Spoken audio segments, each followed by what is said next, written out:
चमोली में आई ये त्रासदी एक बार फिर 2013 की उस केदारनाथ त्रासदी की भी याद दिलाती है, जब एक बहुत बड़े सैलाब ने जनजीवन को अव्यवस्थित कर दिया था। सच तो यह है कि दोनों में एक न एक समानता तो है ही, और समानता इस रूप में है कि दोनों कहीं हिमखंडों से जुड़ी हुई त्रासदियाँ हैं। क्योंकि केदारनाथ में चौराबारी के कारण ये घटना घटी थी, जहाँ वर्षा बहुत समय था, उस समय बारिश बहुत अत्यधिक हुई थी, और उसी समय चौराबारी के टूटने के बाद एक साथ ये सैलाब बनकर इसने सब पर एक बड़ा कहर ढाया। वहीं दूसरी तरफ ऋषि गंगा, जो ऊपरी हमारे हिमखंड थे, ग्लेशियर थे, वहाँ पर भी इसी तरह की घटना ने आज उसी तरह से जुड़े हुए सवाल खड़े किए कि हमने इन दोनों से क्या सबक लिए।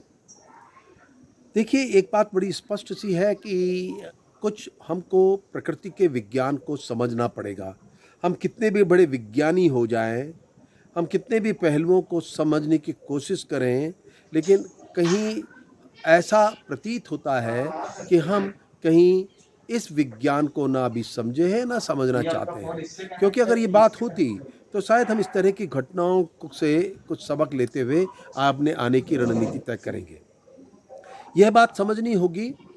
कि हिमालय पूरा संवेदनशील क्षेत्र है, और ख़ास तौर से इसके ऊपरी इलाके जो हिमनदियों को जन्म देते हैं, जो बड़े हिमखंड हैं, और इन हिमखंडों और हिमनदियों का व्यवहार और स्वभाव इस बात पर बहुत कुछ निर्भर करता है कि इनके चारों तरफ का वातावरण कैसा है, जो कि मनुष्य जनित ज़्यादा दिखाई देता है। क्योंकि इस बार भी जब फरवरी में शुरुआती दौर में बहुत ढेर सारा बर्फ हमारे बीच में उस समय गिरी थी इन ग्लेशियर में, क्योंकि वो ग्लेशियर नहीं बन पाई थी। क्योंकि साफ सी बात है कि दिसंबर में कहीं जब बर्फबारी होती है, वो ग्लेशियर का रूप ले लेती है, जबकि अंत में जब वर्षा के साथ स्नोफॉल होता है ऊपरी इलाकों में, वो अपना कच्चा होता है, जिसको सरलता से समझा जाए, और वो एक ढेर की तरह इकट्ठा हो जाता है, जिसे जमने का मौका नहीं मिलता, और किन्हीं भी कारणों से वो एक फिसल कर इस तरह की त्रासदी को जन्म दे सकता है। बहुत तरह के इंटरप्रिटेशन और बातचीत चल रही है, कई तरह के विवाद भी हैं कि अवलांच था, ये हिमखंड नहीं था, लेकिन दोनों ही हालतों में दो बातें बहुत साफ हैं। एक, कि हम प्रकृति के विज्ञान को नहीं समझे, और दूसरी बात कि इन विवादों से उठकर हमें जो ज़्यादा बड़ा महत्वपूर्ण समझना चाहिए कि इस तरह की त्रासदियों से होने वाले नुकसानों के कारणों को भी ढूंढना चाहिए। हो सकता है प्रकृति हमारे नियंत्रण में ना हो, लेकिन कम से कम वो तो हमारे नियंत्रण में है कि हम कहाँ पे बैराज बनाएं, कहाँ पे बांध बनाएं, कहाँ ढांचागत विकास करें। ये तो निश्चित रूप से है, और ये दोनों में आप ये भी समझिए कि कहीं ना कहीं इसमें मानव जनित है। ग्लोबल वार्मिंग, क्लाइमेट चेंज, अंततः जब ये स्वीकार लिया गया है सभी तरफ से कि ये जो बढ़ता तापक्रम है कार्बन एमिशंस के कारण है,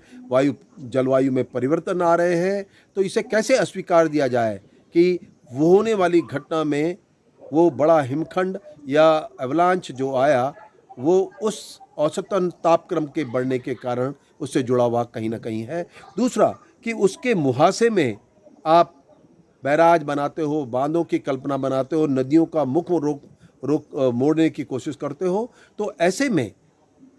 स्वाभाविक है कि इस तरह का जो तमाम मलबे सहित जो भी पानी आया, वो इस तरह के ही तहस नहस करेगा। क्योंकि अगर एक बार ये कल्पना कर लें कि वो बैराज ना होता और ये नदी का पानी करीब 100 किलोमीटर के बाद निश्चित रूप से समाहित हो जाता, समावेश हो जाता इसका, क्योंकि नदियाँ उसको कहीं ना कहीं अपने स्वभाव में अपने साथ जोड़ सकती थी, लेकिन ऐसा नहीं हुआ। अब शायद बड़े सवाल जो उत्तर हमारे बीच में होने चाहिए, जिनकी हमें खोज करनी चाहिए। पहला, कि तमाम पहले ऊपरी इलाकों में जो हमारे बड़े संवेदनशील क्षेत्र हैं, उसमें इस तरह की कोई कल्पना आने वाले समय में ना हो, यही हमारे अनुरोध होने चाहिए राज्य सरकारों से और नीतिकारों से, प्लानर से, इंजीनियर से, वैज्ञानिकों से। दूसरी बड़ी बात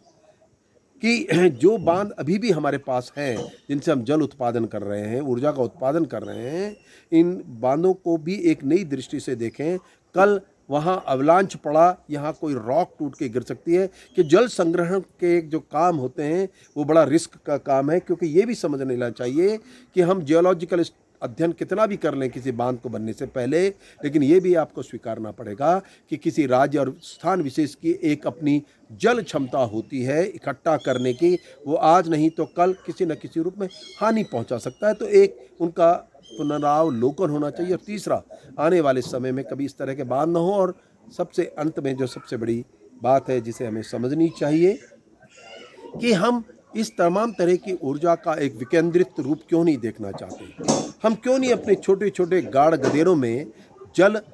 ऊर्जा को एक बड़ा मिशन में रखते हुए हम इसको आगे बढ़ाएं, हमारा अपना ग्रिड हो, इससे सीधा गांव को फायदा होगा। और इसका सबसे बड़ा उदाहरण तो घराट है, जो दूसरी शताब्दी से और आज तक जिंदा है। ये प्रबंधन का सबसे बड़ा उदाहरण है। ये उस समय की तकनीकी का सबसे सफल प्रयोग है कि जो आज तक जिंदा है। तो हम क्यों नहीं छोटी छोटी बिजली की योजनाएं गाढ़ गदेरों में लगाएं, अपना ग्रिड हो और हम सुरक्षित भी रहें, बहुत से रोजगार पैदा करें, और ऊर्जा और जल दोनों को हम